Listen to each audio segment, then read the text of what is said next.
오늘은 지금 현재 주택시장이 어떻게 흘러가고 있는지, 그리고 어떤 생각들을 좀 하면 좋을지에 대한 부분을 여러분들한테 말씀드려 보도록 하겠습니다. 임성배 TV. 보동과 덴데크.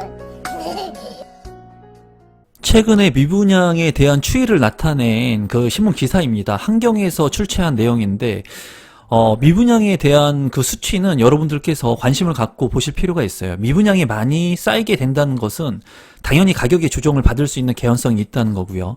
미분양 물량들이 빠르게 소진되고 있다는 것은 가격이 오를 수 있는 그런 개연성을 가지고 있다고 보시면 됩니다.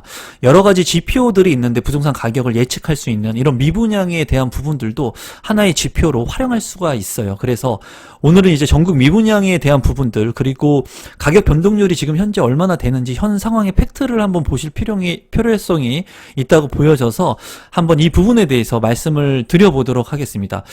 이제 전국 미분양 역대 최저 수준으로 수도권은 1303 가구로 뚝 떨어졌다고 되어 있습니다. 여기에서 보면은 일단은 수도권하고 지방의 시장들은 좀 틀릴 수 있어요. 그러니까 부동산의 시장이 호황기 또는 불황기가 왔을 때 이제 지나간 과거를 본다고 하더라도 이 수도권과 그 지방이 꼭 같이 간다는 개연성은 없을 수도 있다는 거예요.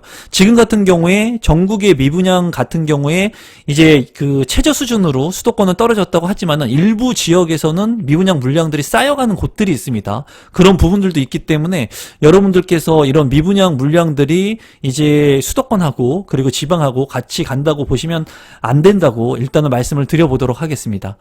이 그래프 같은 경우에는 올해 수도권 미분양 주택 현황을 나타낸 막대 그래프라고 보시면 될 것 같은데요. 자료는 국토교통부에서 이제 제공한 자료라고 보시면 됩니다.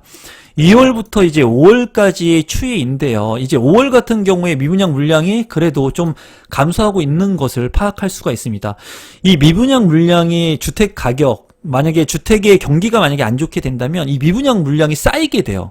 쌓이게 되면서 이제 건설사에서 분양하는 그런 물량들도 청약 경쟁률이 저조하게 나오고 핵심 지역인데도 불구하고 이제 이 분양 물량들이 나오게 되면서 가격의 조정을 받습니다. 그런데 지금 현재는 주택 공급의 물량이 그렇게 많은 시점도 아니고, 그리고 현재 이러한 미분양 물량들이 감소하고 있는 것 자체가 핵심 지역의 부동산을 살 수 없는 그런 분들, 청약 당첨이 될 수 없는 분들이 그래도 미분양 물량들을 매입한다고 이제 볼 수가 있다는 거예요. 그러면 실제로 가격 변동률이 이제 얼마나 나타나고 있는지를 한번 살펴보도록 하겠습니다. 지금 보시는 것은 전국 주택 매매 가격의 증감 추이예요. 이 부분을 보면은, 이 그래프를 보면은 2019년 6월부터 2021년 6월까지 상승세를 이렇게 타고 있는 것을 여러분들께서 보실 수가 있습니다. 그래서 주택 매매 가격이 증가하고 있다는 것을 이 그래프를 통해서 볼 수가 있어요. 이 그래프 같은 경우에는 오류가 일부 발생을 할 수가 있습니다. 그래서 제가 여러분들한테 말씀드리고 싶은 것은 이런 그 주택 거래 그래프라든가 이러한 수치 같은 것들은 그냥 참고만 하시려면 되겠지만 지금 현재는 이제 상승 국면에 있다고 보시면 될 것 같다는 생각입니다. 전국의 전세 가격 증감률도 한번 살펴보도록 하겠습니다. 2019년도 6월부터 2021년도 6월에 이제 그래프인데요. KB국민은행의 자료를 토대로 한 그래프라고 보시면 되겠고, 이제 미비하게 상승을 하다가 2020년도 6월을 기점으로 해가지고 큰 폭으로 전세 가격이 상승을 하고 있는 것을 볼 수가 있습니다. 이렇게 전세 가격이 큰 폭으로 상승을 하게 되면은 여러분도 잘 아시다시피 매매 가격을 밀어 올리는 그런 현상을 발생을 시킵니다. 또한 이렇게 전세 가격을 상승시키게 되면은 매매 가격하고 전세 가격의 차이가 얼마 없으니까 이 가격에 갭을 투자해가지고 주택을 매입하는 그런 경우들이 많이 생기게 되죠. 그래서 내 집 마련을 할 때 내가 자금이 많이 없으신 분들은 이렇게 전세 가격과 매매 가격이 전세 가격이 큰 폭으로 상승하면서 매매 가격을 밀어 올리기 직전에 갭을 투자해가지고, 또는 뭐 갭 투자라고 하니까 어감이 안 좋을 수는 있지만은 내가 자금이 없으니까는 조금 일부 전세를 끼고 주택을 미리 사 놓는 경우가 있다는 거죠. 지금도 그런 사태가 좀 발생을 하고 있는 시점이기도 합니다. 왜냐하면 임대차 3법으로 인해서 2020년도 이후에 이 전세 가격이 큰 폭으로 상승을 했죠. 그렇기 때문에 너무나 과도하게 오르는 전세 가격을 보면서 일부의 매수자들은 내가 월세를 살면서 이런 전세를 끼고 주택을 매입을 해 두신 분들이 여전히 존재한다는 거예요. 그러면 전세 가격하고 매매 가격이 이렇게 상승을 하고 있는 이런 국면인데 지금 지우고 보면은 지금 현재 1년의 기점을 봤을 때는 전세 가격이 큰 폭으로 상승했다는 거죠. 아마 세입자분들 내가 이제 임대차 3법이 통과를 하면서 2년을 거주하고 계신 분들이 4년을 내가 거주하게 됐으니까 좋다라고 생각하기보다는 이렇게 전세 가격이 오르는 것을 내가 인지하고 내가 이제 어떤 선택을 해야 되는가에 대해서 고민을 좀 해보실 필요성이 있습니다. 만약에 우리 구독자분들께서 2020년도에 이렇게 전세를 살고 있는데 임대차 3법으로 인해서 전세 가격이 이렇게 많이 오르는 시점에서 내가 2년 정도 더 임대차 3법으로 인해서 2년 계약했는데 4년을 내가 더 살 수 있으니까 다행이다. 이렇게 생각하면 안 된다라는 거예요. 지금 현 시점에서 내가 어떠한 대안을 가지고 선택을 해야 될지, 그리고 내가 계속 전세를 거주할 건지 월세를 거주할 건지, 아니면은 이렇게 많이 오른 전세 가격을 보면서 일부 이 전세금을 활용한 주택을 매입하는 게 맞는 것인지, 청약을 통해서 내 집 마련을 하는 게 좋은 것인지, 그런 부분들을 여러분들께서 좀 생각할 시점이라고 보여집니다. 그러면 이렇게 가격들이 왜 오르게 됐는지에 대한 부분들, 그런 현상들을 한번 살펴보도록 하겠습니다. 그러면 이렇게 전세 가격하고 그리고 매매 가격이 상승을 하고 있는, 이 동반 상승하고 있으면서 거래가 그렇게 많이 없는 이 시장이 왜 나오게 됐는지에 대한 부분을 보게 되면은, 부메랑이 된 부동산 정책 해가지고 과도한 정책으로 인해서 이 매매가와 전세가가 같이 상승하고 있는 것으로 이제 보여집니다. 우선 보면은 크게 세 가지 부분을 이렇게 볼 수가 있는데, 다주택자 양도소득세 중과 인상.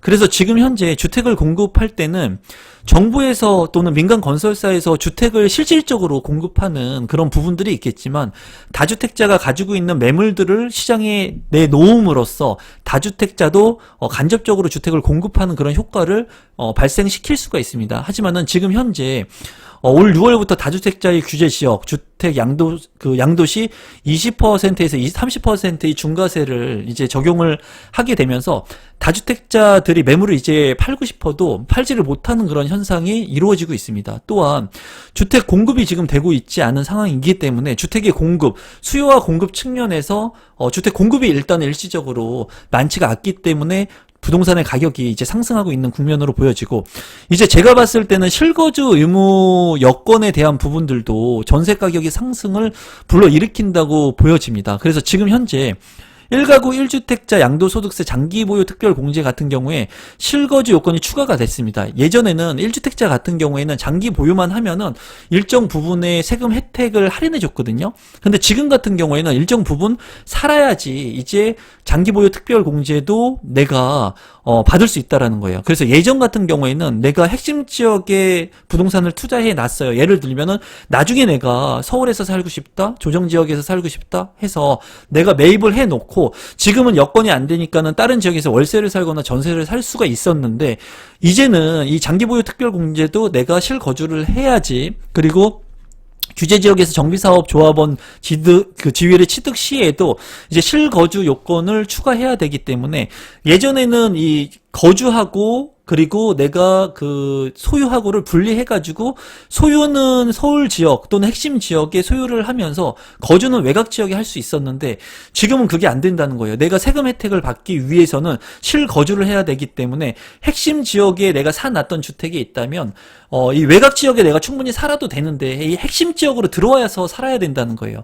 그렇게 됐을 때 핵심 지역으로 내가 살게 되면은 이 핵심 지역에 전세를 살고 있던 사람들이 외곽 지역으로 밀려나게 된다는 거죠. 그렇게 되면서 이 외곽 지역에 있는 아파트의 전세 가격이 상승을 하고 있는 이런 현상들이 발생을 하게 된다는 거예요.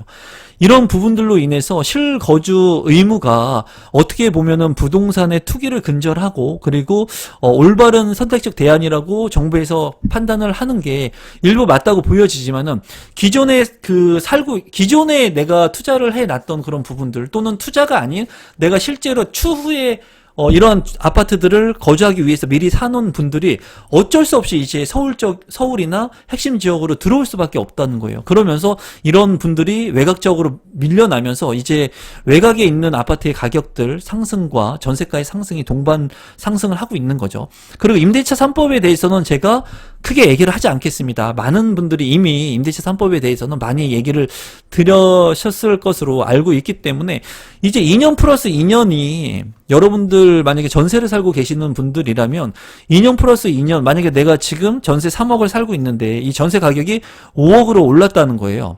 그런데 내가 지금 3억에서 2년 살았는데 추가적으로 2년을 더 연장해서 4년 동안 살 때 이 3억에서 5% 이내의 상한제, 그 전 월세 상한제로 인해서 많이 오르지 않고 내가 살 수 있다고 해가지고 내가 박수 칠 일이 아니라는 거죠. 만약에 2년 추가 연장해서 4년이 지나는 시점에서는 5억이 아닌 그 이상의 전세가 상승을 내가 올릴 수 있다라는 거예요. 지금 현재 단순적으로 내가 5%의 전세가를 올려준다고 해가지고 그게 장기적으로 좋은 관점이 아니라는 거죠. 그래서 지금 현재 전세가 매매가가 동반 상승을 하고 있으면서 거래가 많이 이루어지지 않는 그런 상황이라고 보여지거든요.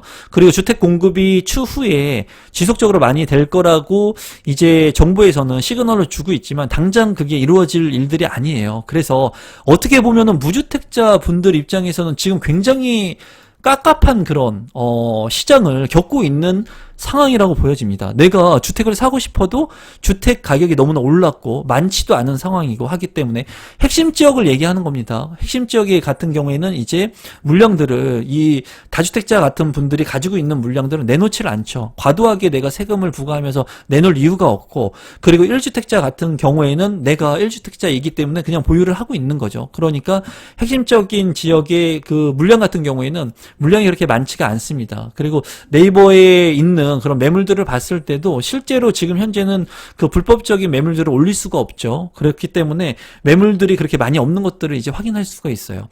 그래서 지금 현재 무주택자 분들 같은 경우에 고민이 아마 많이 있으실 거라고 생각이 듭니다. 그리고 내가 원하는 주택을 사려고 해도 주택 가격이 지금 계속 이렇게 오르는 것을 우리가 살펴봤지 않습니까? 전세 가격도 그렇고.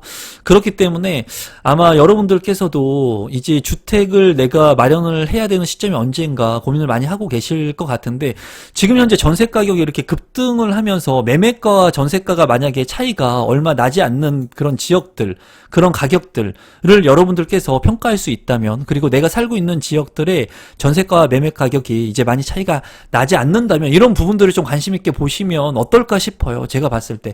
물론 이미 주택 가격이 너무나 많이 올랐기 때문에 이런 것들을 내가 일부 전세를 끼고 매입을 해 놨을 때 주택 가격이 만약에 하락 장세를 겪게 된다면 여러분들께서 과도한 무리한 내 집 마련을 했을 때 리스크가 있다고 보여지지만, 이 전세 가격이라고 하는 것은 실질적인 가격이거든요. 내가 사용 가치입니다. 사용하는 그런 가격을 지불하는 거기 때문에 전세 가격 이하로 매매 가격이 떨어지기는 쉽지가 않거든요. 그래서 이런 부분들에도 여러분들이 관심을 갖고 좀 보시면 좋을 것 같아요. 제가 만든 영상 중에 이 전세가 매매 가격의 차이가 어떻게 형성이 되고, 그리고 이 갭 차이를 어떻게 인터넷을 통해 가지고 찾는지에 대한 영상들도 제가 만든 것들도 있으니까 그런 것들도 참고하시면서 매매 가격하고 전세 가격이 얼마나 많이 차이가 안 나는 지역들이 어딘가 한번 이번 시간을 통해서 한번 관심을 가져도 어떨까 싶습니다, 여러분. 그러면 오늘은 이것으로 영상을 마무리 짓도록 할 거고요. 마지막까지 제 영상 시청해 주셔서 진심으로 감사드립니다.